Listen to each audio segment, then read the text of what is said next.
सुशांत सिंह राजपूत की हत्या के बाद कई चीजें बाहर निकल के आई हैं। कुछ मैंने इंटरव्यूज पढ़े हैं, कुछ डायरेक्टली भी बात की है। तो उनके पिताजी का कहना है कि वो फिल्म इंडस्ट्री में हो रही टेंशन के करके बहुत ज्यादा परेशान थे। अभिषेक कपूर जिन्होंने उन्हें लॉन्च किया, उनके साथ हाल ही में एक फिल्म की है केदारनाथ। उनका कहना है कि it was a systematic dismantling of a fragile mind. Ankita जो उनकी लॉन्ग टर्म पार्टनर रह चुकी है, उनका कहना है कि वो सामाजिक रूप से की गई अपमान और बेइज्जती नहीं सहन कर पाया। तो अब मैं आपको बताऊंगी कि मूवी माफिया ने ना कि सिर्फ उनको बैन किया था, सिस्टमैटिक डिसमेंटलिंग, कैसे कतरा कतरा करके उनका दिमाग तोड़ा गया है, उनको मारा गया है। तो ब्लाइंड आइटम आप इसलिए लिखते हैं क्योंकि आप जब झूठ लिखना होता है, आपको के अगेंस्ट कोई लीगल एक्शन नहीं लिया सकता क्योंकि आपका तो नाम ही नहीं लिखा, मगर उसकी जो डिस्क्रिप्शन होती है, जैसे मेरे बारे में लिखा जाएगा कि जिस लड़की के घुंघराले बाल हैं, जिसको नेशनल अवार्ड मिला हुआ है, साइकोटिक है, इस तरह से जो कि मनाली से डिस्क्रिप्शन पूरी दी जाएगी मगर नाम नहीं लिखा जाएगा। 23 अगस्त 2017 को बॉलीवुड लाइव सुशांत के बारे में लिखता है कि वो जब भी सेक्स करता है तो सिर्फ अपने ही गाने सुनता है, वो सबसे बड़ा नार्सिसिस्ट है। 16 दिसंबर 2016 में मुंबई मिरर लिखता है कि सुशांत एक ट्रक ड्राइवर की तरह लगता है। 22 फरवरी 2019 को मुंबई मिरर लिखता है कि पार्टी में तमाशा करने के बाद सुशांत ने कांच की बोतल एक डायरेक्टर के सर पे दे मारी। 18 अक्टूबर 2018 को डीएनए लिखता है कि सुशांत ने अपनी को एक्टर का रेप किया और वो मीटू के चलते अब जेल जा सकता है। और ऐसी न जाने कितने अनगिनत झूठ।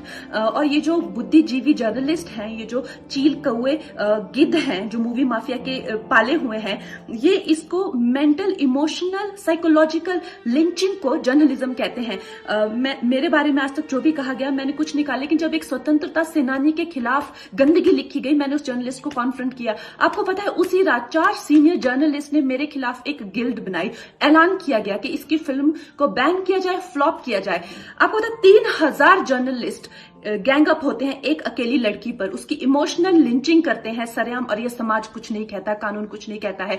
मैंने उन पे केस करने की कोशिश की मगर 1 महीने बाद वो गायब हो गई, मेरी फिल्म रिलीज हुई, गायब हो गई।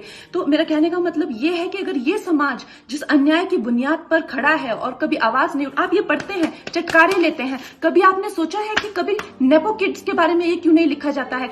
तो ये अन्याय का फंदा किसी दिन आपके बच्चों के गले में लटका मिलेगा, आपके गले में लटका मिलेगा। इसलिए जब तालियां बजेगी और सीटियां बजेगी तब आपको पता चलेगा कि क्या गुजरती होगी। गुड मॉर्निंग, नमस्ते। मैंने बहुत दिन से वीलॉग नहीं किया। मैंने मूड नहीं था एक्चुअली। पूरा भारत कई प्रेशर से गुजर रहा है। एक तो मेंटल और इमोशनल प्रेशर सुशांत सिंह राजपूत के जाने के बाद में, वो जो लाजमी भी है ऑफ कोर्स, क्योंकि अपने आंखों के सामने एक जवान जिंदगी को जाते हुए देखना आसान बात नहीं है, और कोई बहुत ही निष्ठुर होगा कि वो इस बात से अफेक्टेड ना हो।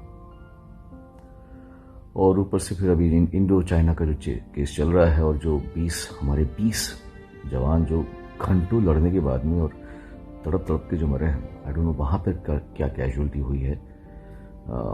मैं भारतीय हूँ, पर उससे ज़्यादा मैं एक ह्यूमन बीइंग हूँ, एक इंसान हूँ आपकी तरह। तो मुझे दोनों ही चीज़ें ठीक नहीं लगती। मतलब ये क्या है चल रहा है, हमारी इंसान को मारना, और ये चीज़ें समझदारी से भी हैंडल हो सकती हैं अगर इंसान चाहे तो। लेकिन हमारे वाले तो चाहते हैं शायद, लेकिन सामने वाला जो पक्ष है वो तैयार नहीं है, या उसके अपने एजेंडाज हैं। कुछ दुख की बात है, मेरी सहानुभूति सबके लिए है। मैं इस वीलॉग से एक रिक्वेस्ट करना चाहता हूँ, खासतौर से हमारी म्यूजिक कंपनीज को, क्योंकि आज सुशांत सिंह राजपूत मरा है, एक एक्टर मरा है। कल आप किसी सिंगर के बारे में भी सुन सकते हैं, या किसी कंपोजर के बारे में सुन सकते हैं, या किसी लिरिक्स राइटर के बारे में सुन सकते हैं। क्योंकि ये जो माहौल है म्यूजिक का हमारे देश में, वो बहुत फिल्मों से बड़ा माफिया म्यूजिक में है अनफॉर्चुनेटली। और मैं समझ सकता हूँ कि बिजनेस करना जरूरी है लोगों के लिए, और अपनी सबको लगता है कि हम रूल करें बिजनेस को। क्या है कि मैं थोड़ा लकी था कि मैं बहुत कम उम्र में आ गया था, तो मैं इस चंगुल से निकल गया। लेकिन जो नए बच्चे आए हैं ना, उनके लिए बहुत मुश्किल है, बहुत मुश्किल है।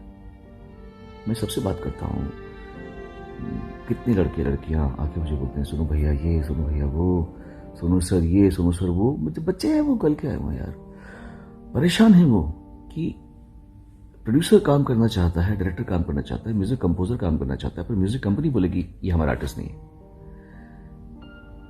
मैं समझ सकता हूँ कि आप लोग बहुत बड़े हैं और आप लोग कंट्रोल करते हैं म्यूजिक को, आप लोग कंट्रोल करते हैं कि रेडियो में क्या बजेगा, आप कंट्रोल करते हैं कि फिल्मों में, लेकिन ऐसा मत कीजिए। दुआ बद्दुआ बहुत बड़ी चीज होती है। ये ठीक नहीं है। ये जो दो लोगों के हाथों में ताकत है ना, दो लोग हैं बस इंडस्ट्री के, म्यूजिकली उनके दो कंपनीज हैं, उनके हाथों में ताकत है कि ये इसको गवाओ, इसको मत गवाओ। देखिए मैं निकल गया इससे ना, मुझे कोई गाने की इच्छा है पिछले 15 साल से, ना मैं कोई बहुत, it's okay, I am very happy in my own world, but I have seen the frustration in the eyes, in the voice, in the words of new singers, new composers, new lyrics writers. खून के आंसू होते कभी कभी। अगर वो मर गए तो आपके दिल पे, आपके ऊपर एक बहुत बड़ा, आप पे भी प्रश्न चिन्ह आएगा।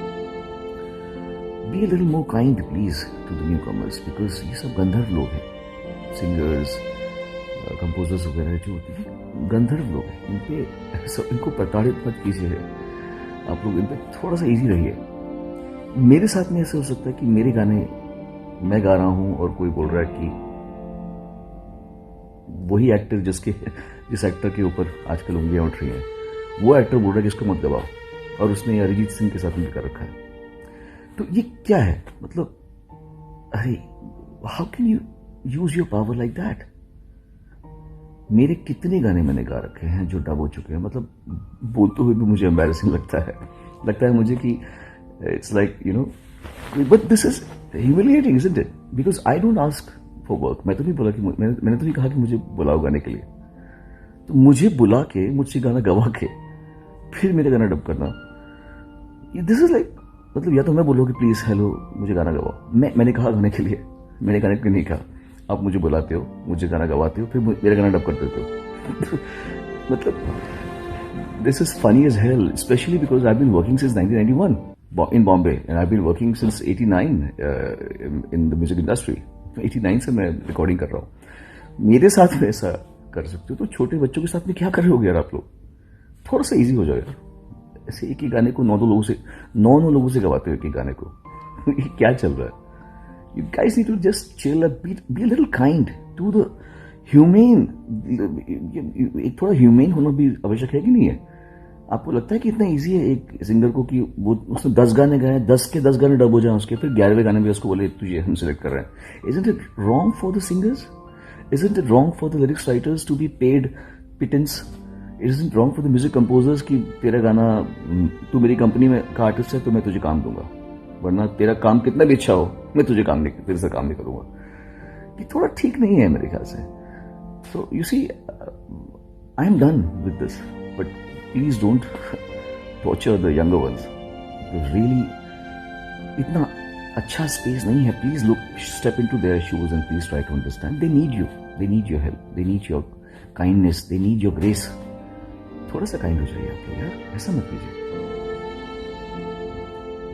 Anyway, चलो, I hope कुछ लोग इस बात का बुरा न माने कि सोनू निगम ने ऐसे बोल दिया और हमारे बारे में ऐसा बोल दिया। मैं जो कह रहा हूँ वही, जो मैं देख रहा हूँ मैं वही कह रहा हूँ, और मेरे ख्याल से लोग इससे एग्री भी करेंगे। जो म्यूजिक कंपोजर्स हैं, जो सिंगर्स हैं, जो राइटर्स हैं, जो सफर कर रहे हैं। मैं कह रहा हूँ even directors and producers also are not happy कि उनको उनकी मर्जी का म्यूजिक बनाने नहीं दिया जा रहा। ये भी ठीक बात नहीं ना।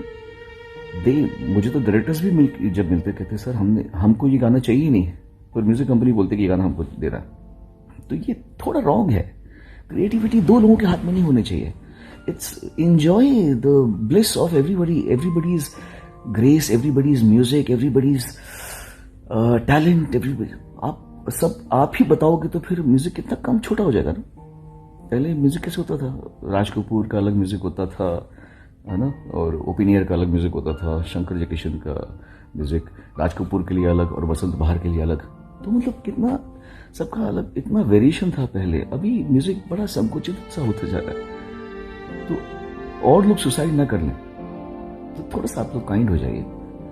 And God bless you all and live like a happy fraternity. Thank you. God bless everyone. Bye.